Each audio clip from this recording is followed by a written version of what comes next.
C'est bon, vous regardez ma présentation? Oui, madame. Oui, madame.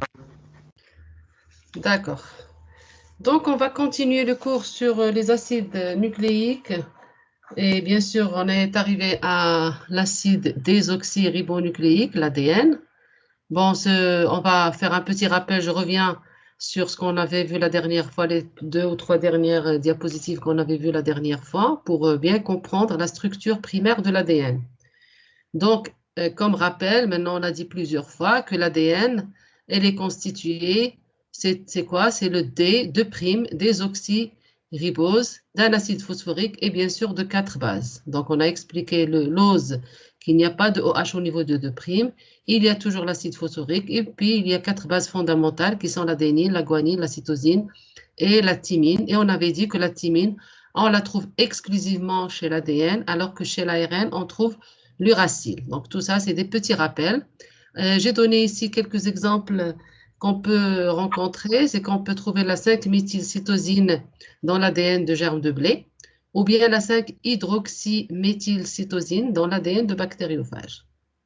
Donc, si on a, bien sûr, pour les 4 bases, pour différencier les 4 nucléotides de l'ADN par rapport aux nucléotides de l'ARN, on doit ajouter le petit d. Le d, ça veut dire désoxyribonucléotide.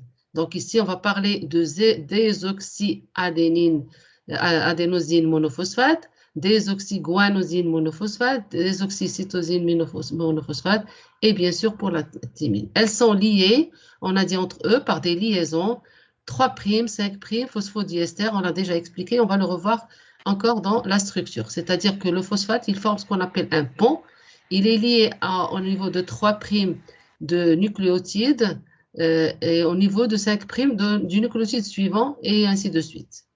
Alors, pour bien, avant de donner la structure exacte de l'ADN et d'en parler, on va donc parler de quelque chose qu'un chercheur qui s'appelle Chargaff a trouvé. Il a tiré l'attention sur une certaine régularité dans la composition de l'ADN.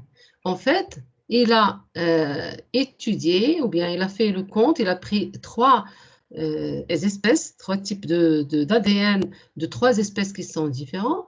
Il a mesuré ou bien fait le calcul de combien on a en pourcentage d'adénine, de thymine, de guanine et de cytosine. Il a fait le rapport A sur T, le rapport G sur C, et il a trouvé que toujours, vous voyez bien, A sur T, c'est à peu près la même chose, toujours G sur C, et c'est la même chose, donc A sur T égale à 1, et G sur C égale à 1. Donc, ça, pour tous les ADN qu'il a analysés. Et donc, il a fait la remarque qu'on a toujours A égale à T et toujours G égale à C. Donc, il faudrait essayer, bien sûr, par la suite de comprendre ça. Alors, il a aussi remarqué qu'on a le sigma, ou bien la somme des bases puriques, c'est-à-dire A plus G, est égal à sigma des bases pyrimidiques, D plus C. La même chose, si on fait la somme des bases aminées, A plus C est égal à la somme des bases hydroxylées, G plus T. Et ceci pour tous les types d'ADN qu'il a étudiés. Et donc, il a établi un rapport qu'il a appelé, d'ailleurs ça prend son nom, le rapport de Chargaff, c'est le A plus T sur G plus C. Ce qui est donné sur ce tableau-là, que j'ai mis sur cette colonne-là, c'est que ce tableau-là, il est pour les pseudomonades, il est toujours égal à 0,48. Pour l'homme, ici, je n'ai pas spécifié cellule, mais l'essentiel, il y a beaucoup de types d'ADN chez l'homme. Donc, il y a 1,52. Et puis, pour le clostridium, il y a 2,7. Et donc, en étudiant ce rapport-là et ces bases, il a trouvé que ce rapport, il est différent d'une espèce à l'autre. Il n'est pas la même chose d'une espèce à l'autre, mais il est spécifique pour chaque espèce. D'accord? Donc, c'est ce qu'on appelle un facteur de spécificité. Donc, le rapport, ça s'appelle le rapport de Chargaff. Ou alors, on peut vous parler du coefficient de Chargaff. D'accord? Donc, le rapport A plus T sur G plus C, il est variable d'une espèce à l'autre, mais il est fixe et caractéristique d'une espèce donnée. On l'appelle coefficient de Chargaff. Ici, à part les valeurs ou bien les exemples que j'ai donnés dans le tableau, exprès, j'ai donné un autre exemple, celui des Escherichia coli, parce que maintenant, je sais que c'est ce que vous étudiez en microbiologie. Donc, ce coefficient, il est de 0,93 pour Escherichia coli. Donc, c'est ce qu'on appelle un coefficient de spécificité. C'est-à-dire, on peut calculer le coefficient de Chargaff, c'est-à-dire le rapport de Chargaff A plus T égale à G plus C. Et si on trouve une certaine valeur, on sait qu'il s'agit d'une espèce donnée. D'accord? Donc maintenant, et ceci, il faut bien sûr trouver une explication pour tout ça. Le fait que A égale à T et G égale à C. Donc, les chercheurs ont commencé à chercher l'explication. En fait, c'est ce qui nous amène à la structure secondaire de l'ADN. En fait, en se basant sur cette égalité qui est toujours A égale à T et toujours G égale à C dans tous les types d'ADN, des différents types de cellules, des différentes espèces, et bien sûr en utilisant des techniques physiques comme par exemple les diaphragmes, donc la diffraction à rayons X, deux chercheurs qui sont très connus, qui ont le mérite de trouver cette structure de l'ADN, qui s'appellent Watson et Crick, qui ont émis une hypothèse de l'ADN. Ce que l'ADN est sous forme d'un assemblage de deux chaînes complémentaires disposées dans l'espace en double hélice régulière. On va regarder l'hélice. Alors, pour bien comprendre, essayez de prendre un petit moment pour vous rappeler ce qu'on avait dit pour l'ARN. Pour l'ARN, on avait dit que c'est une structure qui est monocaténaire et que par moment, on a la chaîne, elle peut adopter des liaisons hydrogènes entre A et T et G et C, et ça donne comme ce qu'on appelle une pseudo-hélicoïdale. Ici, non, on a une double hélice régulière disposée donc dans l'espace d'une façon donc régulière. Toujours, on a avec elle se lie les bases se lient par des liaisons hydrogènes. Voilà un exemple. Ici c'est thymine adénine, ici c'est cytosine guanine. Et voilà la liaison hydrogène comment elle est. Il y a ici deux liaisons hydrogènes entre T, A et T, et il y a trois liaisons hydrogènes entre G et C. D'accord? Donc, par la suite, donc là, c'est les liaisons. Après, on va parler, bien sûr, de ses caractéristiques. Donc là, on a dit qu'ils ont émis, au début, c'était une hypothèse, mais maintenant, il est prouvé. Ils ont émis l'hypothèse que l'ADN est sous la forme d'un assemblage de deux chaînes complémentaires disposées dans l'espace en double hélice régulière. Bien sûr, c'est ce qu'on va voir par la suite, les caractéristiques. En fait, voilà, ici, j'ai donné un exemple de chaînes pour que vous compreniez comment ils sont faits avec ce pont phosphodiester.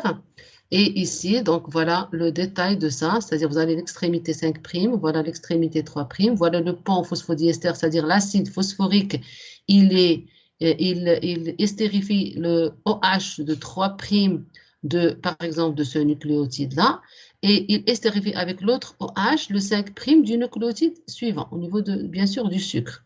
Et ici, on a des bases. La base, elle peut être adénine, guanine, cytosine, etc. Donc, ça, c'est le détail de cette branche-là. Ici, donc, vous avez, voilà l'enchaînement,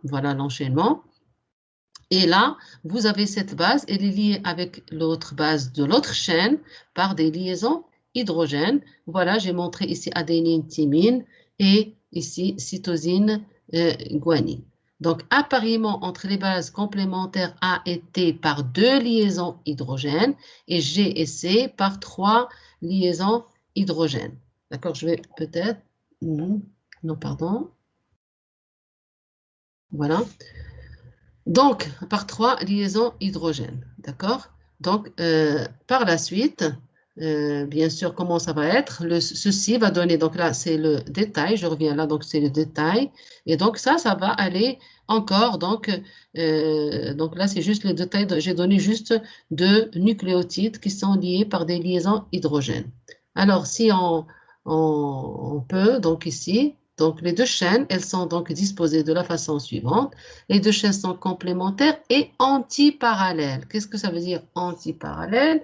C'est-à-dire en sens opposé. C'est-à-dire ce qui était là, je reviens à cette structure pour que vous compreniez, on peut dire ici 5', 3', 5', 3', etc. Ici, c'est le contraire. Regardez, on vous a donné le détail. Ici, c'est 3', 5', etc. Donc, on a toujours les deux chaînes d'ADN, elles sont complémentaires et elles sont anti-parallèles, c'est-à-dire dans ce sens-là, c'est 5', 3', et dans ce sens-là, ici, 3', 5'. Alors, donc ici, ce qu'il y a dans cette double chaîne d'ADN, qu'est-ce qu'il y a entre ici? C'est quoi? C'est les bases qui sont vers l'intérieur, regardez, les bases qui sont vers l'intérieur et qui sont liées par des liaisons hydrogènes. Et ici, tout ce qui se trouve vers l'extérieur, c'est quoi? C'est toujours le sucre.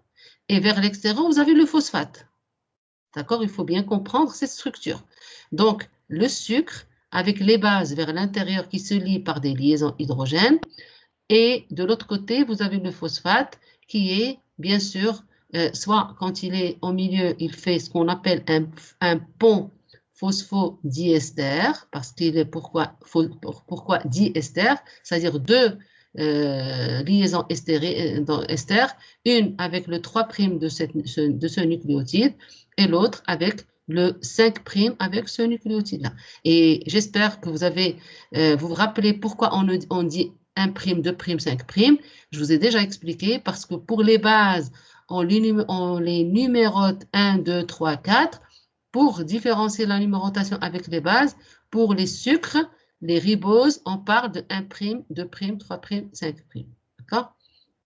Donc, ceci fait, si on veut schématiser, donc l'ADN, elle est schématisée comme ça, en double hélice. Elle va s'enrouler en double hélice. Alors, en fait, donc, on a trouvé que là aussi, bien sûr, on ne donne ça donc ces résultats qu'après avoir étudié plusieurs types d'ADN de différentes cellules. Alors, qu'est-ce qu'on a trouvé? C'est quoi? On est en train d'étudier les caractéristiques.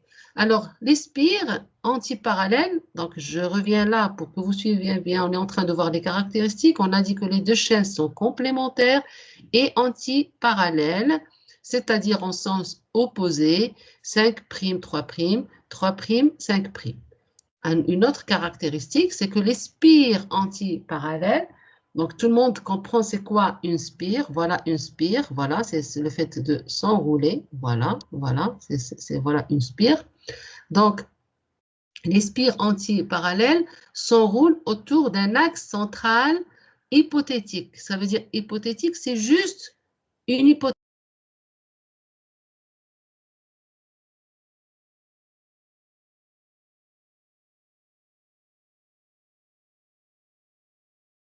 Donc, je pense qu'à un certain moment, mon micro a été désactivé, c'est ça? Oui, madame. C'est bon maintenant? D'accord, donc je reviens là-dessus. Donc, Oui, madame. c'est bon, d'accord. Donc, c'est une spire, voilà. Et donc, on va voir les caractéristiques de cette spire, c'est-à-dire elle va s'enrouler. Donc, on a dit que euh, les spires antiparallèles s'enroulent autour d'un axe central hypothétique. C'est-à-dire cet axe, il n'existe pas, il est juste hypothétique. Mais tellement ils sont bien enroulés, je peux peut-être parler et montrer ce schéma-là, vous l'avez aussi sur votre polycope, c'est que tellement cette spire, elle est bien enroulée qu'on se dit qu'on pourrait même dire qu'il y a un axe. Il est juste hypothétique. Alors, c'est-à-dire qu'il n'existe pas en vérité. Mais la spire, elle est tellement parfaite, donc on va voir les particularités de cette spire. Donc, il s'enroule autour d'un axe central hypothétique. Les plans de base sont perpendiculaires à cet axe et sont distants de 3,4 angstroms l'un de l'autre. Je reviens ici où il y a le détail. Ils sont, comment? Les plans de base, elles sont donc perpendiculaires à cet axe-là. D'accord? Et ils sont distants, c'est-à-dire d'une base à une autre, vous avez 0,34 nanomètres ou bien 3,4 angstroms. D'accord? Les plans de base sont perpendiculaires à cet axe et sont distants de 3,4 angstroms. Un tour complet de spire contient 10 paires. Donc, un tour complet, c'est-à-dire quoi? C'est-à-dire si je pars de là, donc je fais comme ça, donc un tour complet jusqu'ici, un tour complet, il mesure, donc un tour complet de spire contient 10 paires de bases et mesure bien sûr 34 angstroms, puisqu'on a dit que chaque base est espacée de l'autre d'une distance qui est de 3,4 angstroms, puisque un tour complet contient 10 bases, donc on a, donc ce tour complet, il contient 10 bases, donc il mesure 34 angstroms. Il correspond à ce qu'on appelle le pas de l'hélice. Ça, c'est un tour complet, quand on fait un tour complet, donc par exemple si je pars de là, voilà le tour, je vais comme ça, jusqu'ici. Et je reviens de la base, c'est ça le tour complet. C'est-à-dire je fais un tour et je reviens à la base. Donc un tour complet, il est, donc il mesure 34 angstroms. D'accord? Le diamètre de l'hélice, il est de 20 angstroms. Bien sûr, le diamètre, c'est ça. Donc, le diamètre, c'est ça, de l'hélice, de la double hélice de l'ADN, il fait donc 20 angstroms. Et ceci, il est valable donc, pour tous les ADN de toutes les cellules. Bien sûr, il y a des particularités. Donc, c'est une propriété générale à tous les ADN, à l'exception de quelques bactériophages. Par exemple, donc ici, vous pouvez ajouter quelques, parce que je n'ai pas donné tout. Donc, de quelques bactériophages. Exemple, le X171, qui est un ADN monocaténaire et hélicoïdal. Ça, qu'est-ce que notre ADN, il est comment? Et on dit qu'il est hélicoïdal et il est bicaténaire. D'accord? Tous les ADN sont bicaténaires, c'est-à-dire double brin. Et il est hélicoïdal. Ici, on a dit qu'il y a un cas où l'ADN est monocaténaire, mais il est aussi hélicoïdal. D'accord? On a encore un autre type, donc ici ajouté à l'exception de quelques bactériophages. Exemple, le X171. Il existe un autre ADN, si vous voulez, une autre particularité, c'est où on trouve l'ADN, il est circulaire. Ici, l'ADN, il n'est pas circulaire, d'accord? On a dit double hélice il est hélicoïdal. On a un cas où, enfin des cas où l'ADN, il peut être circulaire, bicaténaire, circulaire, entrelacé et fermé. D'accord? Donc, on les trouve dans certaines bactéries et dans certains mitochondries de quelques cellules supérieures. Ce n'est pas la peine donc, de citer lesquelles. L'essentiel, c'est de savoir que toujours l'ADN, elle est bicaténaire, elle est en double brin et elle est hélicoïdale. À quelques exceptions, elle peut être monocaténaire et hélicoïdale, comme elle peut être circulaire. Qu'est-ce que ça veut dire entrelacé? C'est-à-dire très bien enroulé, fermé, qu'on peut trouver dans certains cas. D'accord? Donc là, c'est la structure. Et bien sûr, maintenant, on va aller étudier les propriétés. Alors, pour les propriétés ici, dans cette partie, j'explique toujours par soit des tableaux, soit des schémas. Donc, c'est des figures. C'est mieux parlant. Donc, la taille, pour la première propriété des physico-chimiques de l'ADN, c'est que la taille, alors on remarque bien, on a donné ici le type d'ADN, le nombre de nucléotides, le poids moléculaire et la longueur en mètres. Ici, j'ai donné quelques exemples bactériophages, X174, un autre bactériophage, la bactérie Escherichia coli, et j'ai pris comme exemple la cellule germinale de l'homme. Alors ici, le nombre de nucléotides, vous remarquez que le nombre de nucléotides, il est trop grand. 5500 nucléotides par exemple, 300 000, 10 à la puissance 7, 10 à la puissance 10. Par exemple, pour la cellule germinale, tout s'enroule dans un mètre, qui est vraiment enroulé, ça veut dire que l'ADN, elle est vraiment, les spires sont vraiment serrées, elles s'enroulent d'une façon trop serrée à bien sûr rentrer dans le noyau. C'est ça qui est la particularité donc de l'ADN. C'est-à-dire, on peut résumer tout ce qu'il y a là, c'est que l'ADN, ce sont ce qu'on appelle des macromolécules. D'accord? Ce sont des molécules, si on les prend et on les déroule, on va voir ce sont des grandes molécules, tout simplement, mais seulement elles sont enroulées dans une spire qui est vraiment très, très serrée. Deuxième propriété, c'est la solubilité. Alors, bien sûr, tout ce qu'on avait vu comme propriété ou bien physico-chimique des nucléotides auparavant, bien sûr, ils sont valables ici parce qu'on avait vu les propriétés des bases, des nucléosides, des nucléotides, etc. Et bien sûr, ça, c'est valable ici puisque c'est quoi l'unité de base de l'ADN? C'est bien sûr les nucléotides. Alors, les sels, pour la solubilité, les sels de sodium des ADN sont solubles dans l'eau en formant des solutions d'une viscosité élevée. Alors, pourquoi cette viscosité élevée? Il faudrait se poser la question. C'est que l'ADN, quand elle est dans la cellule, elle est très enroulée. Et donc elle est très enroulée. Mais quand on la met sous forme de sel, la solution, elle va devenir visqueuse. Pourquoi? Parce que ce sont des macromolécules. Alors, cette solubilité, ces sels, ils sont précipitables par l'éthanol. Et d'ailleurs, on va revenir à cette propriété-là qui sont précipitables par l'éthanol. Et c'est cette propriété-là qu'on utilise quand on veut extraire l'ADN d'un noyau de cellule.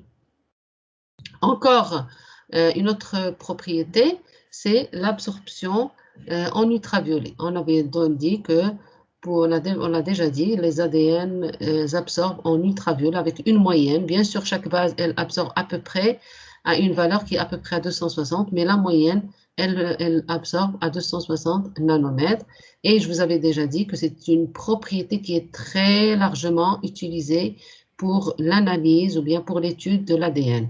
Si vous avez deux solutions que vous ne connaissez pas, donc par exemple une d'ADN et l'autre de protéines, on va vous demander vous devez aller voir, est-ce qu'elle absorbe à 260 nanomètres, vous allez dire c'est un ADN. Si elle absorbe à 280 nanomètres, vous allez dire il s'agit d'une protéine par exemple.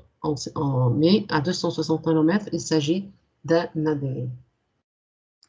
Une autre propriété aussi de l'ADN, c'est ce qu'on appelle la dénaturation thermique et la rénaturation. Alors, c'est quoi? Donc, ici, ça va nous laisser parler de ce qu'on appelle l'effet hyperchrome et l'effet hypochrome que je vais expliquer tout de suite et que vous devez bien comprendre ces deux notions parce qu'elles sont très, très, très importantes dans l'analyse de l'ADN. Alors, si on chauffe progressivement, donc je vais montrer, vous avez cette figure devant vos yeux, donc je vais donc expliquer directement sur cette figure-là. Donc là, j'ai une figure, donc l'absorption en fonction de la température, d'accord? Et ici, bon, c'est la même chose, juste elle est, donc là, c'est moi qui l'avais tracé, et ici, c'est un autre exemple. Alors, si on chauffe progressivement, c'est-à-dire on a pris l'ADN, on l'a mis, donc on a mesuré son absorption, donc plutôt ici c'est l'absorbance, on a mesuré son absorbance, c'est-à-dire sa DO, sa densité optique, on a trouvé une certaine valeur, d'accord? Et on va commencer à chauffer, c'est-à-dire on va chauffer cette solution et on mesure au fur et à mesure l'absorbance, d'accord? Et à chaque fois, qu'est-ce qu'on remarque? On remarque que plus la température augmente, plus l'absorbance augmente, jusqu'à une valeur où même si on chauffe, on n'a plus l'absorbance, elle ne monte plus, elle n'augmente plus. Et on remarque, donc suivez avec moi avec la courbe bleue, parce qu'on va parler par la suite de la courbe rouge. Donc, et on remarque qu'on a cette allure-là, d'accord? Ça augmente et puis on obtient un plateau. Donc là, on parle, donc là, c'est l'ADN natif, c'est-à-dire l'ADN qu'on a pris de départ. Alors, comment on peut expliquer ça? C'est que, avant de parler de l'effet hyperchrome, comment on va expliquer ça? Qu'est-ce qu'on avait dit pour la structure de l'ADN et ce qui est expliqué là? Ici, au début, l'ADN, elle était bicaténaire. D'accord? Et donc, elle absorbe, on avait dit que l'ADN, elle absorbe à 260 nanomètres. D'accord? Alors, si on commence à chauffer, cette absorbance va augmenter. En fait, c'est quoi qui se fait à ce moment-là? C'est que les deux brins d'ADN vont commencer à s'ouvrir. D'accord? Et donc, puisqu'elles vont s'ouvrir, je vais expliquer, je reviens là, je préfère pour comme ça vous comprenez bien. Donc les deux brins d'ADN, ils vont commencer à s'ouvrir. Pourquoi? Parce que la liaison hydrogène ou bien les liaisons hydrogènes qui ont lieu entre A et T et G et C, vous savez que les liaisons hydrogènes, elles sont sensibles à la température. D'accord? Donc plus on chauffe, plus ces liaisons hydrogènes vont être rompues. Et par conséquent, les bases vont être libres. Et bien sûr, elles vont absorber plus. D'accord? C'est-à-dire que si vous mettez, donc par exemple, ce fragment d'ADN, on aura une certaine absorbance, mais si vous chauffez, les liaisons hydrogènes vont être rompues et donc les bases vont être libres, ils vont absorber encore plus.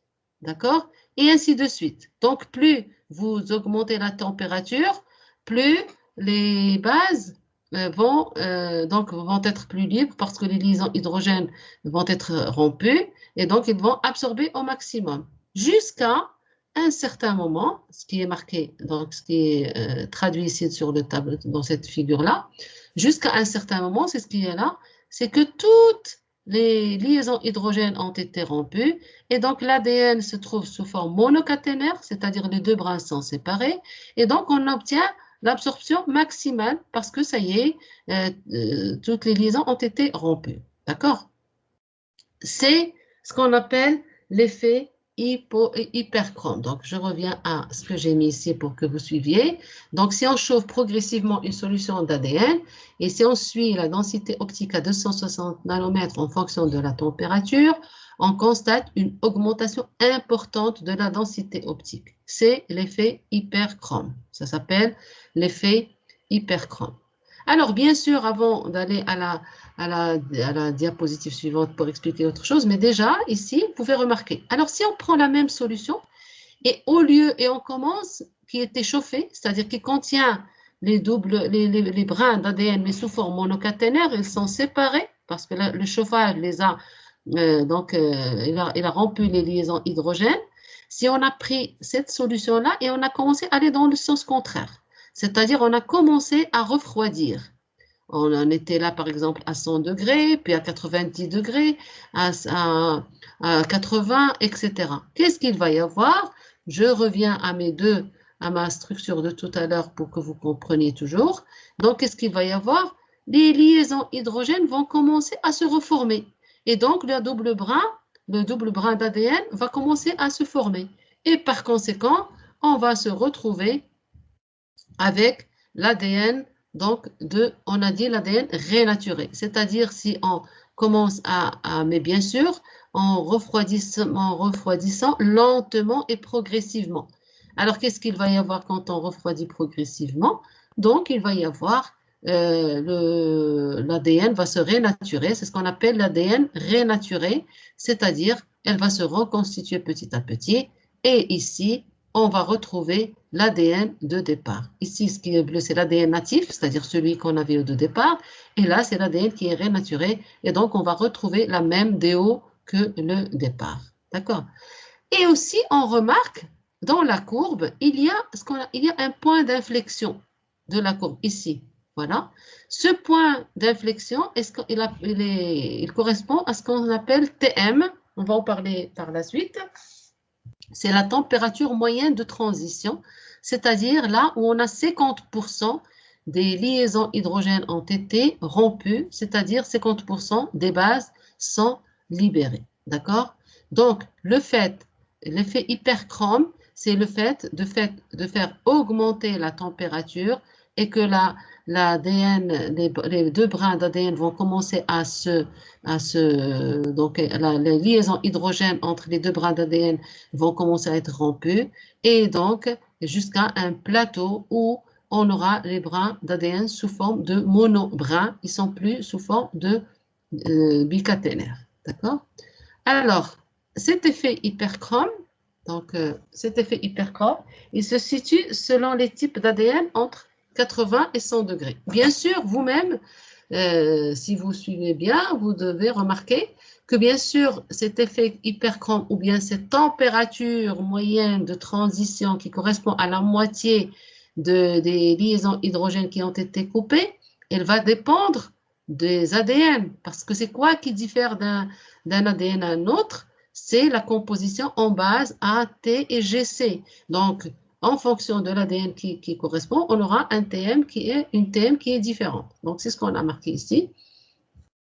En effet, cet effet hyperchrome, il se situe selon les types d'ADN entre 80 et 100 degrés. En même temps, on constate que une diminution de la viscosité de la solution. En fait, pourquoi diminution de la viscosité de la solution? Parce que l'ADN n'est plus bicaténaire, il est monocaténaire. Ce phénomène, il est appelé dénaturation thermique. Donc, on dit ici, ce qu'on a expliqué là, c'est l'effet hyperchrome et c'est le phénomène de dénaturation thermique. On a dénaturé par la température. Donc, dénaturation thermique, c'est la séparation des deux brins d'ADN. D'accord? Alors, là, c'est marqué ce que je viens d'expliquer, mais ce n'est pas grave, je vais le relire pour que vous compreniez bien. La courbe, plutôt le point d'inflexion qui correspond à la température. Donc, c'est le point, je vais le corriger tout de suite.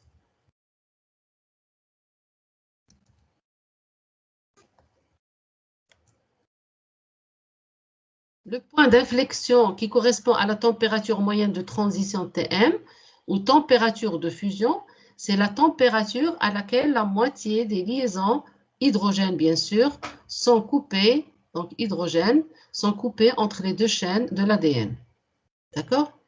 Et bien sûr, on doit se mettre, on a dit tout à l'heure que cette Tm, elle dépend du type de base qui constitue la double brin d'ADN. Alors, bien sûr, est-ce qu'il est composé de A, T ou G et C? Alors, puisque il y a 3 liaisons hydrogènes entre G et C, d'accord? Vous savez qu'il y a 3 liaisons hydrogènes entre G et C et il y a 2 liaisons hydrogènes entre A et T. Donc, cette Tm, elle sera d'autant plus élevée que le pourcentage en G et C est grand. D'accord? Je reviens toujours à ce schéma de départ.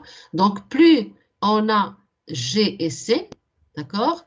Plus on aura besoin de plus de température pour couper ou bien pour rompre cette liaison hydrogène. D'accord? Parce qu'on a 3 liaisons hydrogènes entre G et C et on a 2 liaisons hydrogènes entre A et T. D'accord? Donc, plus notre ADN est riche en G et C, plus la Tm va être importante parce qu'il nous faut plus de température. Ici, il faut augmenter plus de température pour pouvoir couper ces liaisons hydrogènes.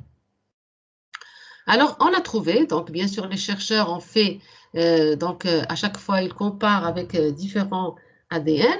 Donc, on a trouvé qu'il existe une relation entre la Tm, la température moyenne de transition, et C et G. En fait, on a trouvé que Tm est égal à 0,41 C plus G plus 69,3. Okay, ceci pour quels que soient les ADN. Et en fait, c'est une courbe qui est Y est égal à AX plus B. Si on fait donc la courbe, on va trouver Y est égal à Y est égal à AX plus B.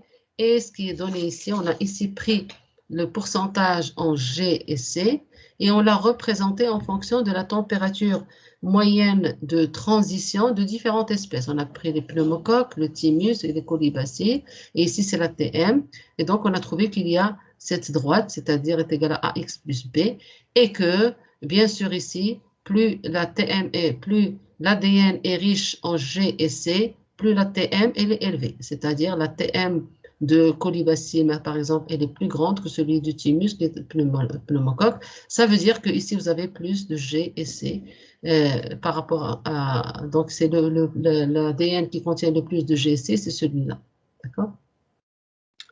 Donc ça, on a parlé donc de l'effet de l'effet hyperchrome. Dans votre polycope, à côté de cette courbe-là, j'ai donné une autre courbe où vous trouvez donc deux ADN donc différents avec deux TM qui sont différents. C'est juste encore pour pouvoir bien comprendre cette notion-là. Alors, on a parlé de l'effet hyperchrome. Il y a l'effet hypochrome, c'est ce qu'on va expliquer pas tout de suite là. Alors, je reviens à ma courbe ici pour que vous compreniez l'effet hypochrome. Donc, regardez cette courbe-là ou bien celle-là, c'est la même chose. Et regardez celle-là. Ici, on a, quand l'ADN était bicaténaire, on a 60% d'absorption. Pourquoi on a 60% d'absorption? Parce que les bases qui sont responsables de l'absorption ou bien de l'absorbance, elles sont liées par des liaisons hydrogènes. Par contre, ici, quand on augmente la température et jusqu'à un maximum, donc quand on n'a plus, même si on augmente la température, le pourcentage, on aura 100% d'absorption. Pourquoi? Parce que les ADN sont monocaténaires. Et donc, les bases, elles sont libres, donc elles absorbent au maximum. Donc, par définition, on pose, c'est une définition, donc pour tous les ADN, on pose que l'ADN monocaténaire, l'ADN monocaténaire absorbe à 100%. C'est ce qui est là. Donc ici, c'est l'ADN monocaténaire. Il absorbe à 100%. Je répète pourquoi, parce que les bases qui sont libres. Ils ne sont pas engagés dans des liaisons hydrogènes. Donc, il absorbe à 100%. Et que l'ADN bicaténaire qui est là, il absorbe à 60%. Pourquoi? Parce que les bases sont engagées dans des liaisons hydrogènes. C'est ce qu'on appelle l'effet hypochrome.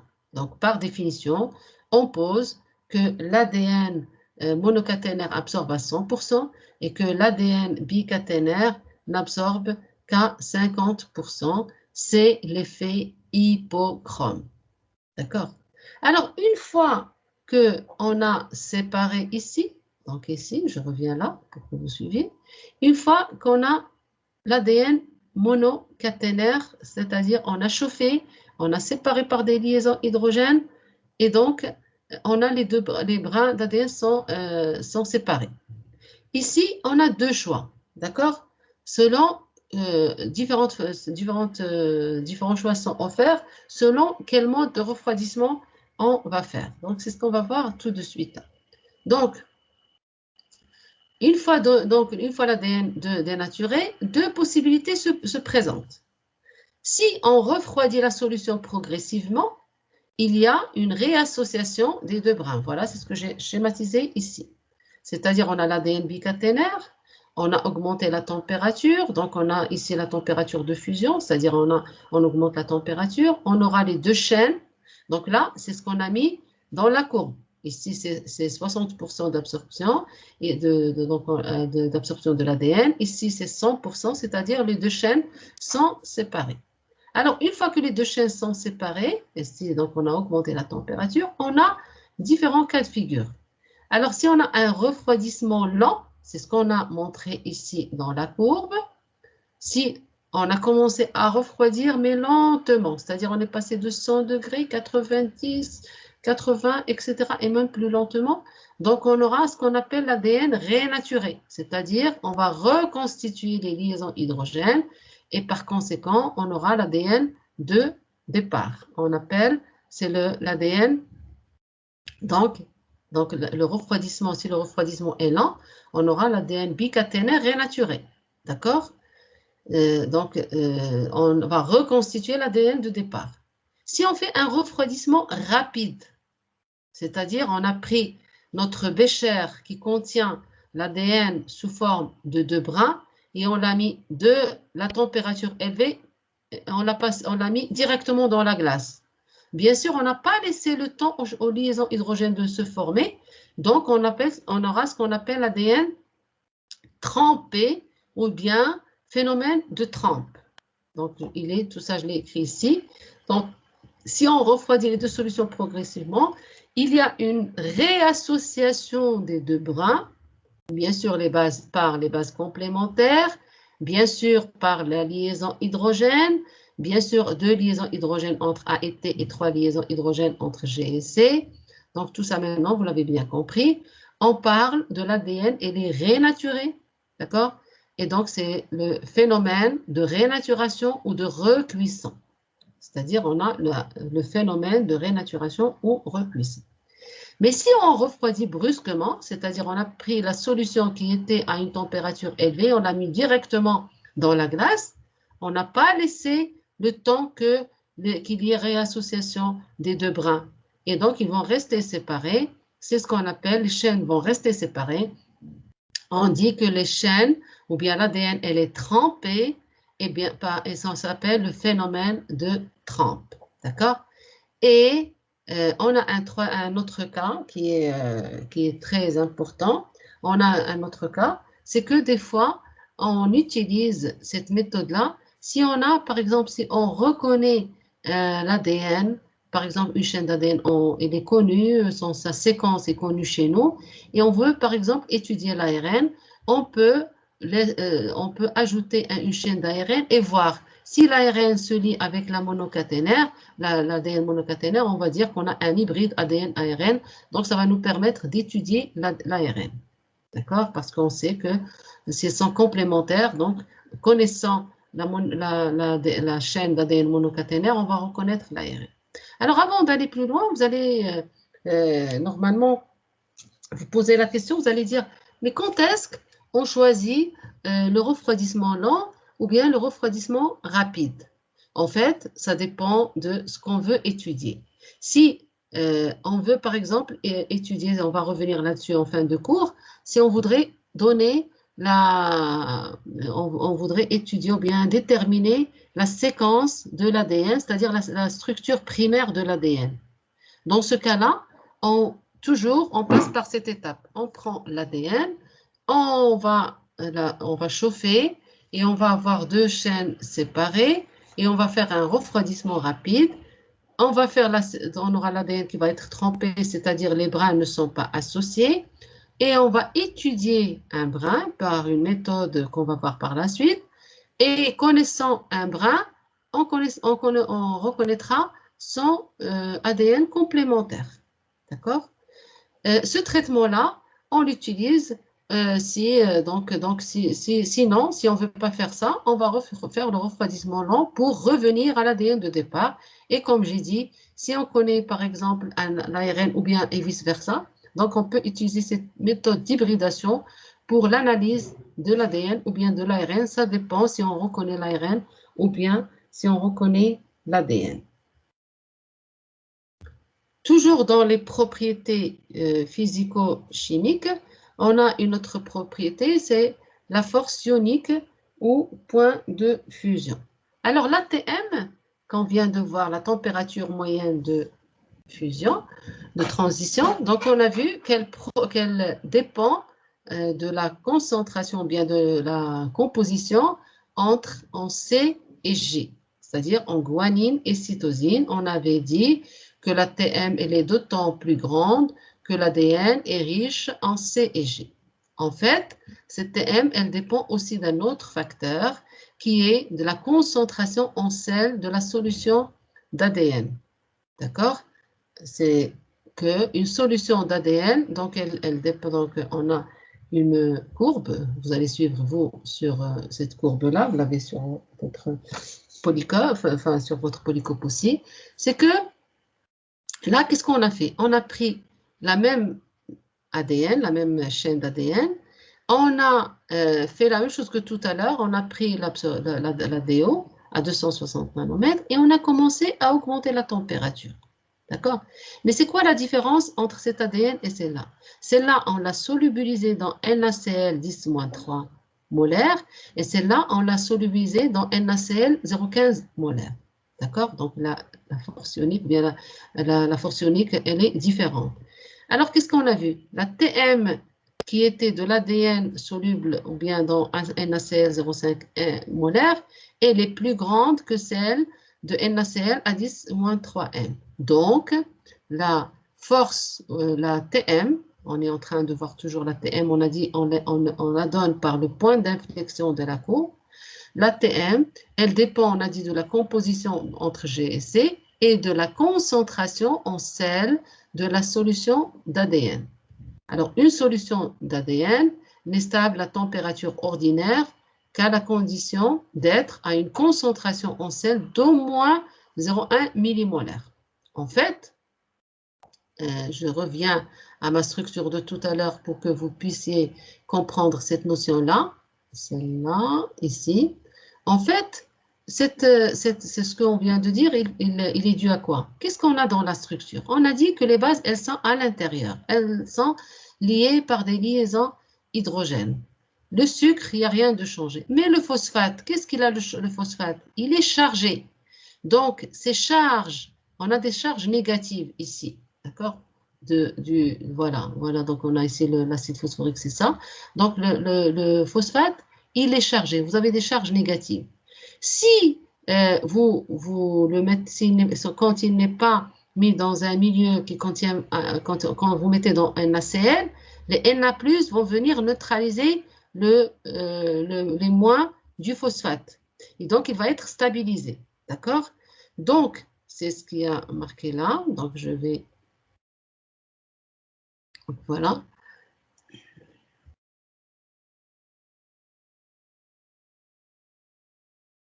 Donc, on a dit qu'une solution d'ADN est stable à température ordinaire qu'à la concentration d'être à une concentration en sel d'au moins 0,1 millimolaire. Donc, cette NaCl, elle va venir, le Na+ va neutraliser les moins du phosphate. Sinon, là, il va y avoir une répulsion. La répulsion entre les groupements phosphate chargés négativement rend en effet cette hélice plus lâche. C'est-à-dire, sinon, si on n'a pas mis l'ADN dans un milieu qui est riche en NaCl, il va y avoir une répulsion entre les groupements phosphate chargés négativement et donc l'hélice, elle devient plus lâche, elle ne va plus être rigide. D'accord? Alors, cette stabilité, elle est augmentée en additionnant un sel, soit un NaCl ou bien MgCl2, ce qui augmente la stabilité des groupements phosphate. En fait, déjà, on va en parler maintenant, même si on va revenir là, tout de suite là, dans la fin du cours. Mais en fait, ça, c'est au laboratoire, c'est ce qu'on fait. Mais dans la nature, ces ADN, elles sont stabilisées. Je reviens toujours à ma structure de base. Donc, peut-être qu'on explique là. Donc là, donc c'est pas bien visible. Peut-être mieux ici. Voilà. Donc, là, donc, ces phosphates, si vous êtes au laboratoire, vous allez les stabiliser par Na+, NaCl, Na+ qui viendra donc neutraliser ces charges négatives. Sinon, il va y avoir répulsion des charges négatives des phosphates et la double hélice ne va plus être parfaite, elle va devenir lâche. Donc, ça, c'est au laboratoire. Dans la nature, c'est-à-dire dans les cellules, en fait, bien sûr, il n'y a pas de NaCl, mais il y a des protéines, des acides aminés qui sont riches en acides aminés basiques qui vont venir et ils vont neutraliser ces charges négatives des phosphates et qui vont laisser ces doubles hélices vraiment bien parfaites.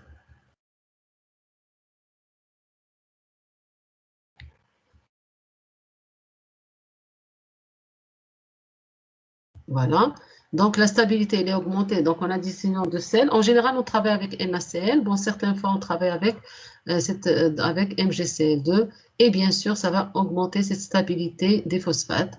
Donc, dans les cellules, ça va être la stabilité, elle est due aux acides aminés basiques qui se retrouvent dans des protéines qu'on va revoir par la suite.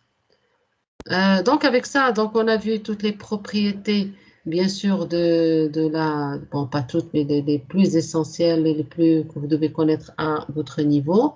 Et bien sûr, ça explique, donc n'oubliez pas, donc à chaque fois, j'explique par des schémas qu'il faudrait bien sûr savoir interpréter. Bon, la répartition ici, on va pas s'attarder là-dessus, sur la répartition, c'est juste, on va les citer parce qu'on est en cours de structural. Donc, répartition et état des ADN chez les prokaryotes et les eucaryotes. Donc, à l'exception des virus ARN, vous savez qu'il y a ce qu'on appelle des virus ARN ou bien on les appelle des rétrovirus, c'est-à-dire des virus qui contiennent ARN, des ARN, ils ne contiennent pas d'ADN, mais pour pouvoir synthétiser des protéines, ils vont revenir à ADN et après faire la biosynthèse protéique. À l'exception de ces virus, les ADN sont des constituants universellement présentés dans toutes les matières vivantes. Bon, l'ADN viral, il est présent dans de nombreux virus, soit sous forme, comme on l'a dit tout à l'heure, de molécules bicaténaires et circulaires. Il existe de nombreuses exceptions où on trouve un ADN monocaténaire circulaire. D'accord? C'est ce qu'on a tout à l'heure, on l'a dit. Pour l'ADN bactérien, vous avez le chromosome d'Escherichia coli, il est constitué d'une énorme molécule d'ADN sous forme circulaire, fermée et repliée. Il y a beaucoup de repliements, d'accord? L'ADN bactérien est à l'état nu, lié à des protéines. Donc à l'état nu, c'est-à-dire parce qu'on parle de l'ADN bactérien, pardon. Chez l'ADN humain, on va voir qu'il n'est pas à l'état, qu'il est différent. Donc l'ADN bactérien, il est à l'état nu, non lié à des protéines, parce que chez les eucaryotes, on va être lié à des protéines, on va en parler tout de suite là. Il est le support de l'information génétique de la bactérie. Ce sont ses propriétés, la facilité qu'il offre, qui donne un outil. Donc normalement, on étudie beaucoup les ADN en utilisant l'ADN bactérien parce il se multiplie très rapidement et donc ils en font un outil de choix pour les outils en biologie moléculaire. On utilise l'ADN bactérien et on utilise en général l'ADN d'Escherichia coli parce qu'il se multiplie facilement et maintenant c'est quelque chose qui est très très maîtrisable. D'ailleurs même vous-même, vous êtes en train, en microbiologie, vous êtes en train d'étudier Escherichia coli, les traits. Maintenant, c'est ce qu'on utilise. Alors, pour l'ADN des cellules des eucaryotes, l'ADN, il est contenu dans le noyau, porté par ce qu'on appelle des chromosomes. Tout ça, normalement, vous connaissez. Une molécule d'ADN par chromosome. On a une faible fraction se trouve au niveau des mitochondries et des chloroplastes. Normalement, l'ADN, elle se trouve dans l'ADN, mais on peut en trouver comme un petit amas au niveau des mitochondries ou certaines fois dans les chloroplastes. Normalement, on a dû vous en montrer ou bien vous en parler en biologie cellulaire en première année. Alors, l'ADN des cellules des eucaryotes, elle se présente sous forme de très longues chaînes.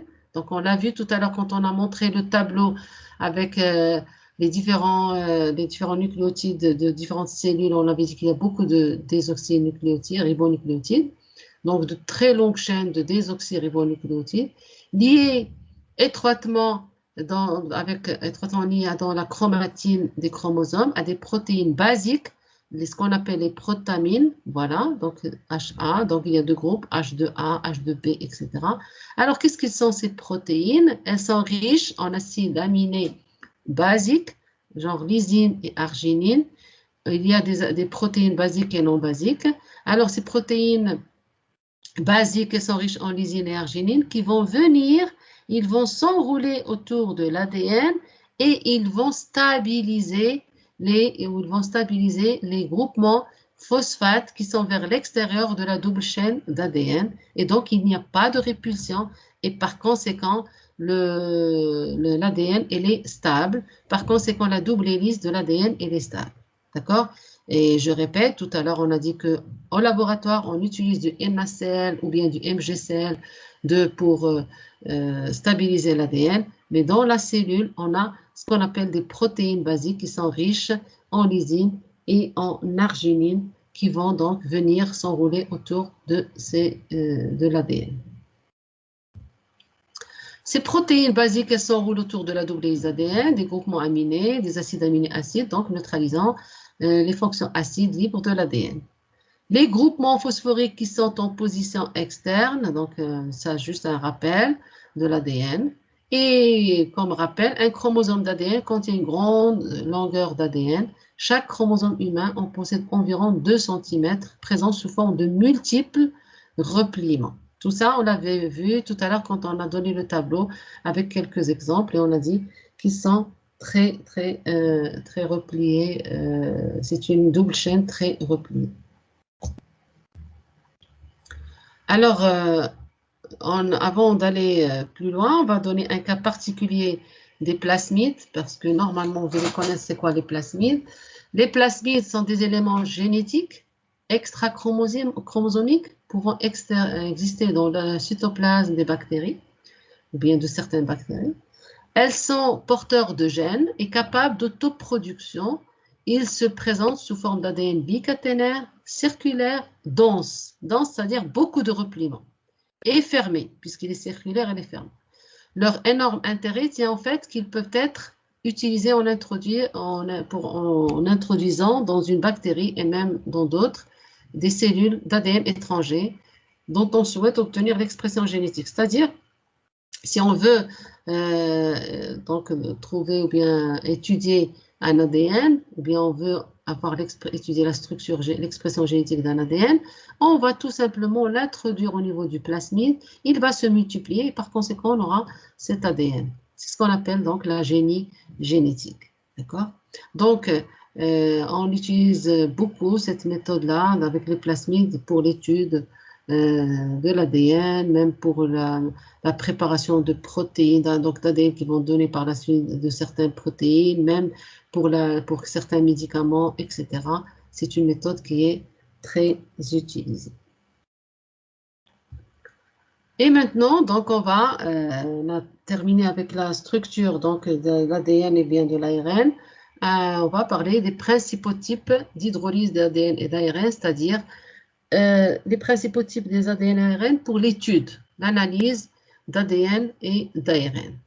Alors, pour l'analyse, que ce soit d'ADN et d'ARN, donc on va à chaque fois donc comparer c'est quelque chose qui est lié à l'ADN et l'ARN, et bien sûr, on va donner les particularités pour l'ADN et les particularités pour l'ARN. L'hydrolyse, elle peut être soit chimique, soit enzymatique. Bien sûr, à ce stade-là, tout le monde comprend que ça veut dire la différence entre chimique et enzymatique. Chimique, c'est au laboratoire. Enzymatique, c'est-à-dire avec des enzymes. Alors, l'hydrolyse chimique, elles ne sont pas sélectives, c'est-à-dire elles n'est pas spécifique. L'hydrolyse prolongée d'un ARN par la soude ou la potasse, c'est-à-dire KOH, libère les nucléotides sous forme de ribonucléosides 5' et 3' monophosphate. Les ADN ne sont pas hydrolysés par les bases. Alors déjà ici, il y a 2 informations qu'on peut tirer de cette hydrolyse donc, par les bases. Elle n'est pas possible pour les ADN et elle est possible pour les ARN. Donc ça va permettre de différencier entre l'ADN et l'ARN. Ici, je n'ai pas donné les réactions parce qu'ils sont très complexes, mais sachez que l'hydrolyse par NaOH ou KOH, elle est possible par l'ARN, elle n'est pas possible pour l'ADN, tout simplement parce qu'elle fait intervenir le carbone en 2', le OH qui est en 2', qui n'a pas eu lieu dans l'ADN. Donc, c'est pour ça qu'elle n'est pas possible en ADN. La deuxième chose qui est très importante, bon, c'est vrai qu'elle n'est pas sélective, mais elle nous donne une idée sur le nombre de bases qui constituent une chaîne d'ARN. Pourquoi? Parce qu'on a dit qu'elle libère les nucléosides sous forme de ribonucléosides 5' et 3' monophosphate. C'est-à-dire elle va couper toute la chaîne d'une façon récurrente. On va voir un exemple en TD. Alors, en fait, en général, on utilise cette coupure par NaOH ou KOH pour les ARN, même si elle n'est pas sélective, parce qu'elle nous donne le nombre exact. Donc, vous pouvez trouver, on a dans un exercice en TD, c'est qu'on commence par cette analyse par NaOH. ou bien par KOH, ça va nous donner le nombre de bases qui forment notre oligo-ribonucléotide. Et par la suite, on va avoir d'autres méthodes pour savoir la séquence exacte. D'accord? Donc, elle nous donne le nombre, mais on n'a pas idée de la succession, comment elle est. Pour les bases puriques et pyrimidiques, elles peuvent être obtenues par hydrolyse acide à chaud. Donc là, on a dit elle hydrolyse en nucléoside. Si on continue cette hydrolyse, on va obtenir les bases puriques et pyrimidiques peuvent être obtenues par hydrolyse à chaud des acides nucléiques. La liaison ester est scindée avec libération d'acide phosphorique. La liaison N-glucosidique est rompue avec une dégradation de pentose. Donc ici, on a une sélection, pour cette hydrolyse chimique, on a soit basique, soit acide. Basique, on a dit, on ne l'a pas pour l'ADN, mais on l'a pour l'ARN. Pour l'ARN, elle nous donne la composition en ribonucléosides 5' et 3' monophosphate. Pour l'hydrolyse acide, elle va libérer les bases puriques et pyrimidiques, elle va libérer les pentoses qui vont être dégradées par la suite, et elle va donc couper toutes les liaisons, elles vont être coupées par liaison acide, par hydrolyse acide. L'hydrolyse acide, on ne l'utilise pas beaucoup parce qu'elle dégrade le taux, donc en général, on ne l'utilise pas beaucoup, mais on utilise l'hydrolyse basique. Alors, hydrolyse enzymatique. Alors, pour l'hydrolyse enzymatique, avant de parler de l'hydrolyse enzymatique, vous devez comprendre une notion, c'est coupure en A ou en P, qu'on va expliquer tout de suite. Alors, on a déjà expliqué la succession d'une chaîne d'ADN ou bien d'ARN, et on avait dit on a donné cette explication, donc cette façon d'écrire une chaîne. On avait dit que ce trait, c'est le pentose, lié à une base, d'accord? Voilà. Et toujours ce phosphate-là, qu'est-ce que ça veut dire ce phosphate-là? Ça veut dire que ce phosphate, il est lié au niveau du 3' à ce nucléotide, et au niveau de 5' à ce nucléotide, et ainsi de suite. Ça, c'est le côté 5', et ça, c'est le côté 3'. Alors, toujours, pour ce qui vient par la suite pour les hydrolyses enzymatiques, toujours bien se rappeler et apprendre est-ce que la coupure, elle a lieu en A ou en P. C'est-à-dire, en A, est-ce qu'elle est avant le phosphate ou en P, elle est après le phosphate. D'accord? Donc, parce que si elle coupe ici en A, bien sûr, si vous avez ça, vous aurez ici vous allez dire que c'est AOH, et le phosphate, il va être de ce côté-là.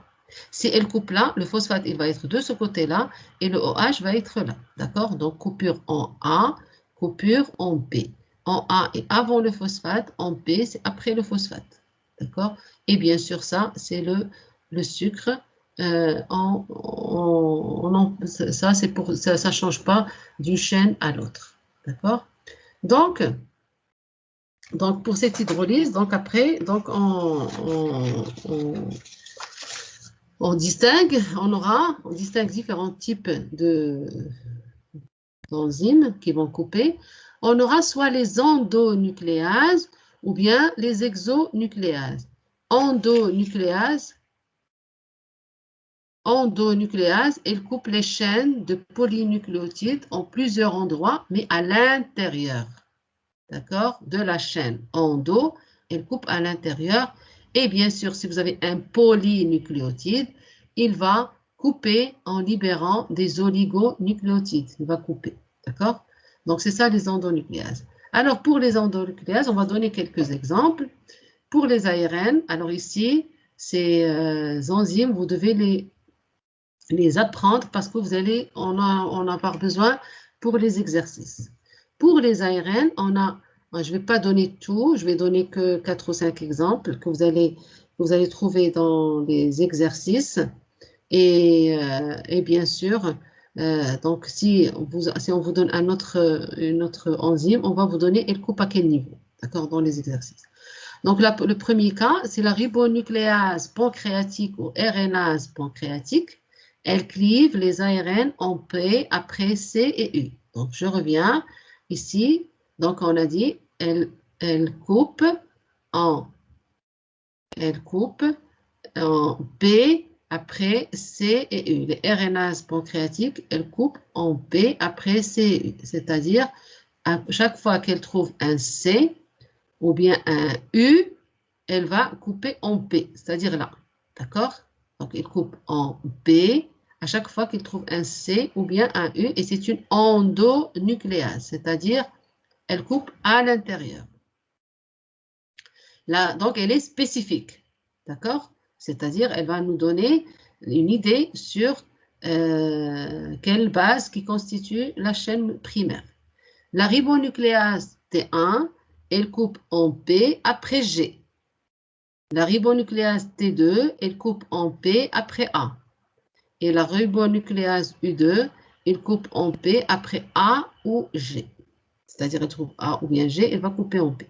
Alors, pour ces enzymes-là, ou bien je viens de dire qu'il faut les apprendre, en général, on va voir ça en TD, en général, on fait intervenir au moins 2 ou 3 enzymes et à la fin, qui vont nous permettre de retrouver la chaîne primaire d'un ARN. On est en train de parler de l'ARN. Donc ça, pour l'ARN, j'ai donné 4 exemples, 4 enzymes qui sont spécifiques. Ils ne vont pas couper n'importe où. Celle-là, elle va couper après CU, après G, après A, après A ou G. D'accord? Elles sont spécifiques. Pour les ADN, on est en train toujours de parler des endonucléases, c'est-à-dire celles qui coupent à l'intérieur. Donc, pour les ADN, on a ce qu'on appelle la désoxyribonucléase 1 ou la DNase 1 pancréatique. Elle hydrolyse en A, mais elle n'est pas spécifique, mais seulement préférentiellement entre une base purique et une base pyrimidique. D'accord? Elle n'est pas très spécifique. La même chose pour la désoxyribonucléase 2. Elle hydrolyse en B, mais préférentiellement entre purine et pyrimidine. La même chose pour S1. Donc, jusqu'ici, si on compare les enzymes qui coupaient les ARN, qui sont encore là, on trouve qu'elles sont spécifiques. D'ailleurs, on va voir, j'ai dit, des exercices en TD, et ça va nous permettre de donner la structure exacte de la chaîne primaire d'ARN. Par contre, pour l'ADN, ces enzymes-là, elles ne sont pas spécifiques. Elles peuvent couper, mais ce n'est pas spécifique. En fait, on ne les utilise pas beaucoup, ces enzymes. Il y a d'autres méthodes qu'on va les citer par la suite qui vont nous permettre de trouver la séquence d'ADN exactement. Il y a une notion qui est très importante, c'est qu'il y a ce qu'on appelle aussi des enzymes de restriction. En fait, ces enzymes, je vais lire et je vais revenir à la chaîne peut-être de départ pour bien expliquer. Ce sont des enzymes d'origine bactérienne qui permettent d'effectuer des coupures spécifiques d'ADN. Alors, ces enzymes, elles reconnaissent un arrangement de 4 à 6 paires de bases d'un ADN à double brin. Elles coupent les 2 chaînes et la même chaîne figure bien sûr sur les 2 brins en sens inverse. Je vais m'expliquer. Tout à l'heure, qu'est-ce qu'on avait? Je vais revenir même à la structure de départ. On avait parlé, voilà. Donc, on a dit que l'ADN, elle est en double brin et elle est très repliée sur elle. On a beaucoup de replis. Donc, elle est très dense. Donc, imaginez que l'on veut étudier, par exemple, une chaîne, un double brin d'ADN. On voudrait établir la chaîne primaire. D'accord? Alors, qu'est-ce qu'on fait? La première des choses, c'est qu'on va faire agir ce que je viens de dire maintenant, les enzymes de restriction. Parce que les enzymes de restriction, elles reconnaissent les 2 brins. Elles sont spécifiques. Là, je n'ai pas donné d'exemple. Si on vous le donne dans un exercice, on va vous donner, elles coupent à quel niveau. Là, je n'ai pas donné d'exemple pour ne pas trop encombrer le cours. Mais seulement, sachez que les enzymes de restriction, ce qu'on appelle les enzymes de restriction, ce sont des enzymes qui sont des endonucléases, c'est-à-dire elles coupent à l'intérieur. Ils vont reconnaître un enchaînement allant de 4 à 8 nucléotides et ils vont couper de ce côté-là et de ce côté-là, c'est-à-dire le double brin. C'est quoi l'utilité? C'est qu'elle va couper le double brin en différents petits fragments. parce que sinon, on aura un grand fragment à étudier, ça va être difficile. En fait, ce qui se fait, c'est qu'on fait réagir l'enzyme de restriction. Elle va le couper, par exemple, cet ADN en différents fragments qui vont bien sûr être des fragments double brin. Suivez bien, parce que l'enzyme de restriction, elle coupe en même temps les deux brins.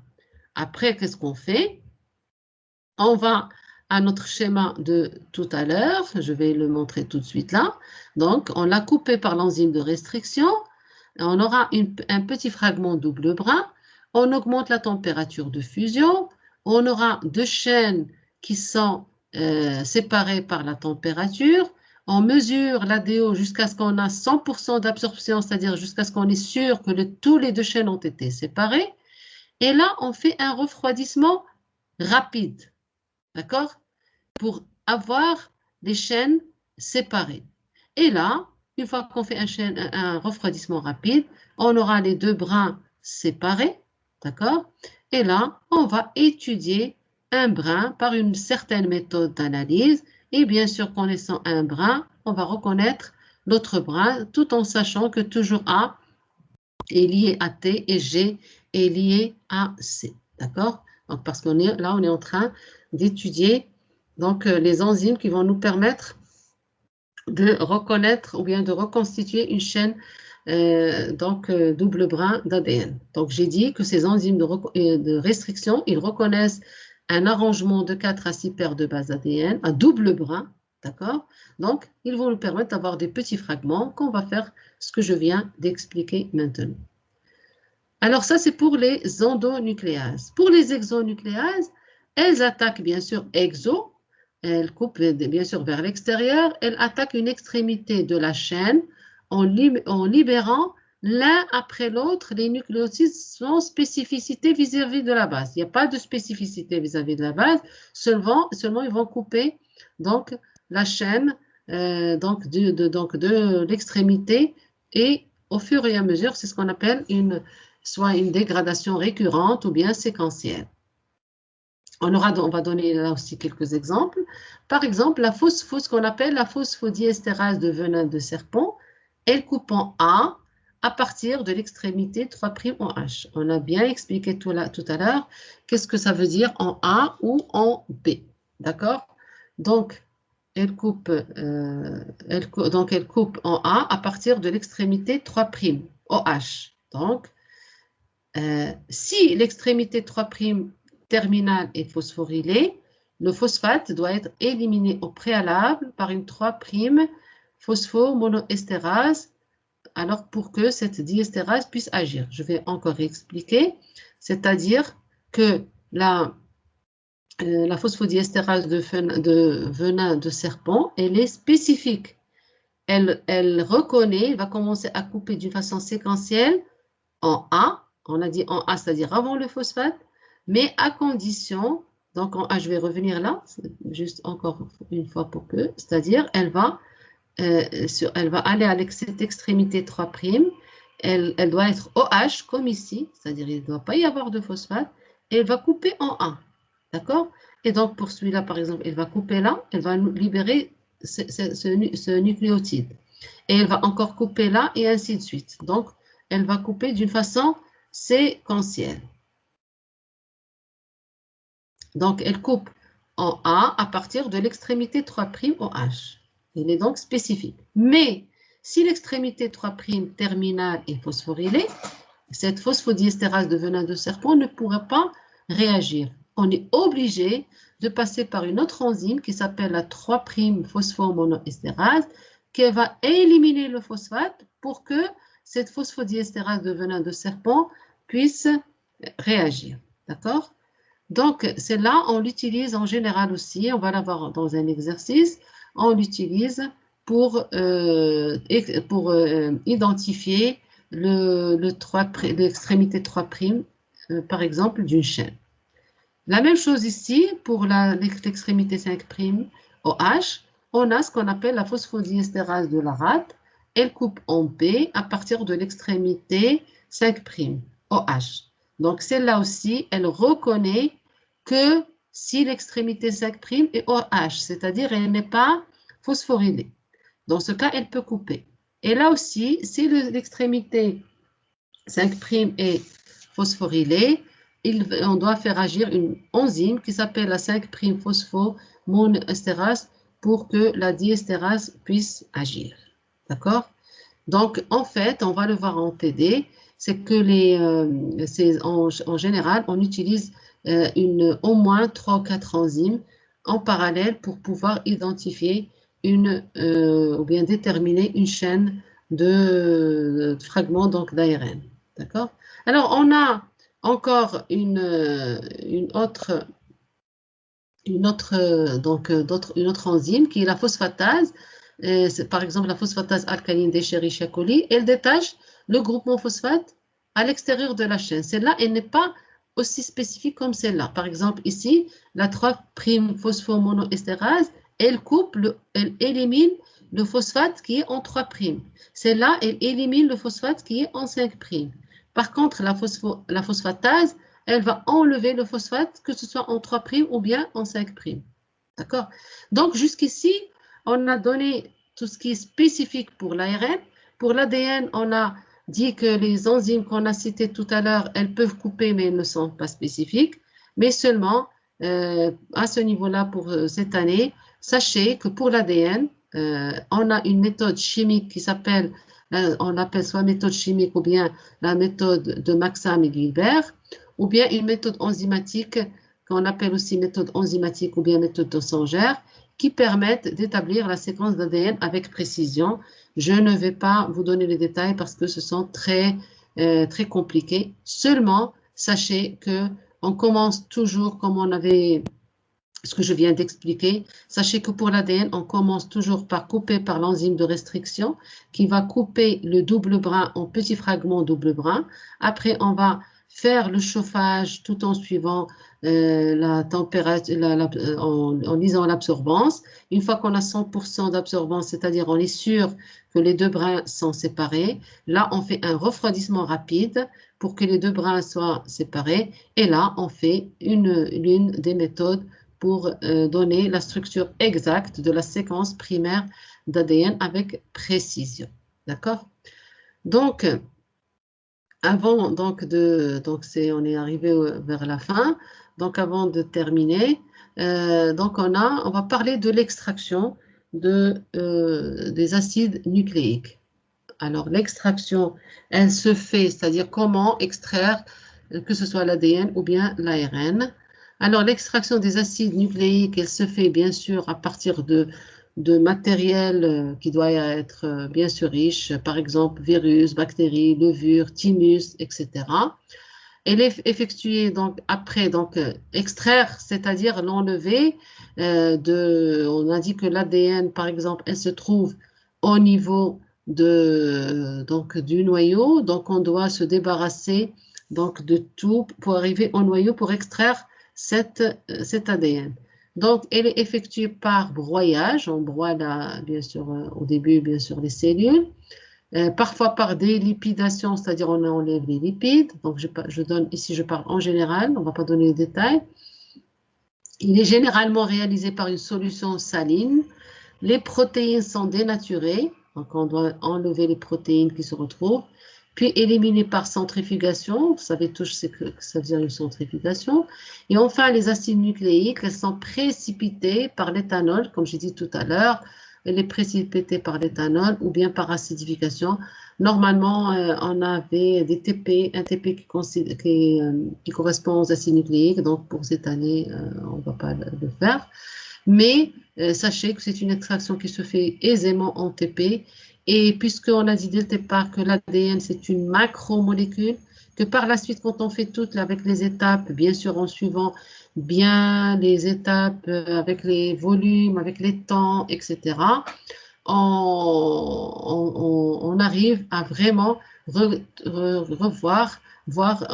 l'ADN sous forme d'une pelote, comme la chaîne, donc la molécule d'ADN qui est une macromolécule, elle va venir comme une pelote qui va s'enrouler autour d'une baguette en verre. D'accord? Voilà. Donc, ça, c'est pour l'extraction en général. Alors, après, bien sûr, une fois qu'on fait l'extraction, on doit donc aller à des techniques de séparation parce qu'on a différents types d'acides nucléiques, soit si on parle d'ARN ou bien d'ADN. Donc, on a des ARN, on a vu qu'il y a des ARN messagers, de transfert, etc., ou bien pour l'ADN, différents types d'ADN, etc. Donc, il y a des techniques de séparation. Les techniques de séparation des acides nucléiques sont très voisines. On utilise l'ultracentrifugation. Vous connaissez, c'est quoi la centrifugation? L'ultra, c'est la centrifugation à très haute donc tour par minute. Donc, elle est très grande. En général, cette ultracentrifugation, puisque ça tourne à une très grande vitesse, on utilise, la centrifugeuse, elle est réfrigérée pour que ça ne chauffe pas. Alors ici, on a une particularité, c'est une ultracentrifugation en gradient continu ou discontinu, c'est-à-dire on a donc en saccharose ou bien chlorure de césium, c'est-à-dire dans la centrifugeuse que vous avez utilisée déjà en TP de biochimie structurale, on vous a expliqué qu'en faisant la centrifugation, vous avez le culot et vous avez le surnageant, et qu'en fonction de ce que l'on veut, soit on garde le culot ou bien le surnageant. Mais pour les acides nucléiques, on a une technique qui est très complexe par rapport à ce que vous avez vu, c'est qu'on a des tubes qui contiennent le saccharose, par exemple, en gradient continu de concentration ou bien discontinu, et on met dedans on met la solution à séparer avec une ultracentrifugation. On va avoir une séparation à différents niveaux. Donc, à ce niveau-là, sachez juste ça. Ou alors, prenez quand même quelques minutes pour aller voir sur Internet et regarder sur un livre, juste par curiosité. Mais pour cette année, sachez déjà que ça existe. On peut aussi faire la séparation par électrophorèse. D'ailleurs, c'est par électrophorèse, les techniques dont je viens de parler, de Maxam et Gilbert ou bien de Sanger, une fois qu'on les utilise, on fait la séparation des différents ADN en utilisant l'électrophorèse. D'accord? Alors, la séquence des acides nucléiques, elle est ensuite déterminée. On utilise bien sûr les mêmes méthodes d'hydrolyse enzymatique ou chimique. Et bien sûr, en général, après, par l'électrophorèse, et on reconnaît la structure exacte, bien sûr, des acides nucléiques. D'accord? Alors, ici, on arrive à la fin, mais vous remarquez que pour l'ARN, vous aurez en TD différents exercices qui permettent de trouver exactement la structure exacte des acides, des ARN. Pour l'ADN, j'ai dit qu'on ne rentre pas dans les détails parce que c'est des méthodes qui sont très complexes et que donc cette année donc j'ai enlevé, mais sachez quand même les reconnaître. Donc si on vous a dit par quelle technique, donc il y a la méthode chimique et la méthode enzymatique, d'accord?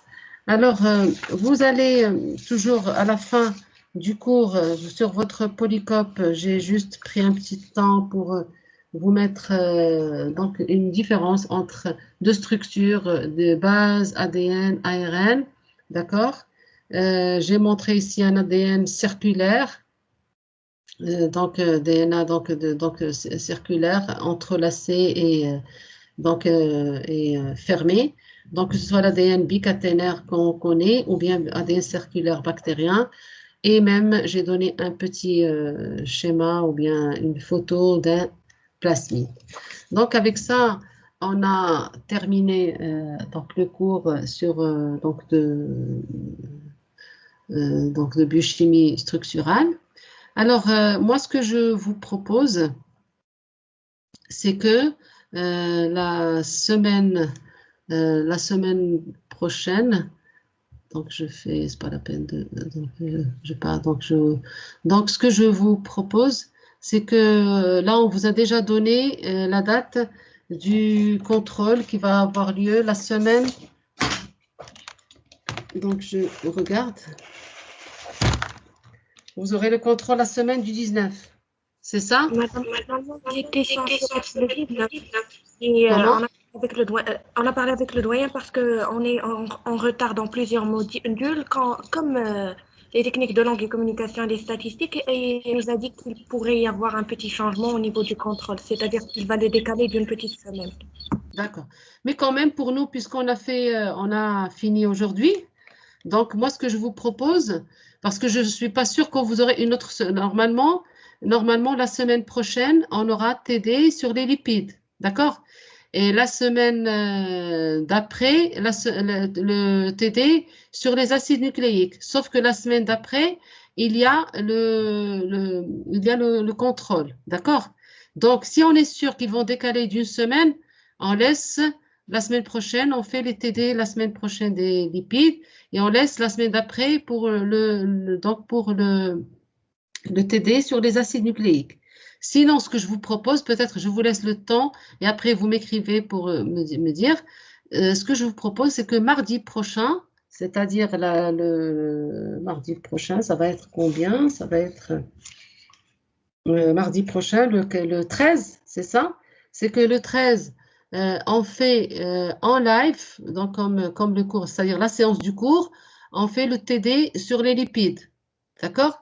Et le jeudi, on fait le TD sur les acides nucléiques live aussi, comme ce que je fais avec vous en cours, quand vous voulez. Donc, dites-moi. Et d'accord, est-ce que vous avez compris? Oui, madame, c'est mieux comme ça. Mieux, mieux, c'est-à-dire, dites-moi. Madame, on va vous envoyer, Inch'Allah, un mail pour vous donner les informations concernant l'examen.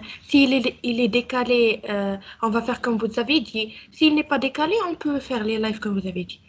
D'accord. Donc, vous m'envoyez un mail. Donc c'est qui c'est vous, mademoiselle, donc c'est Rania.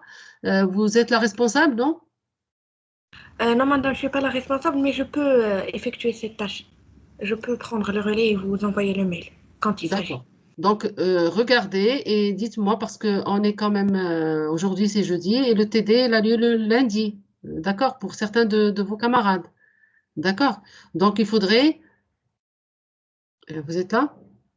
Donc, il faudrait que vous me disiez le plus tôt possible. Est-ce que vous écoutez? Je ne sais plus si vous...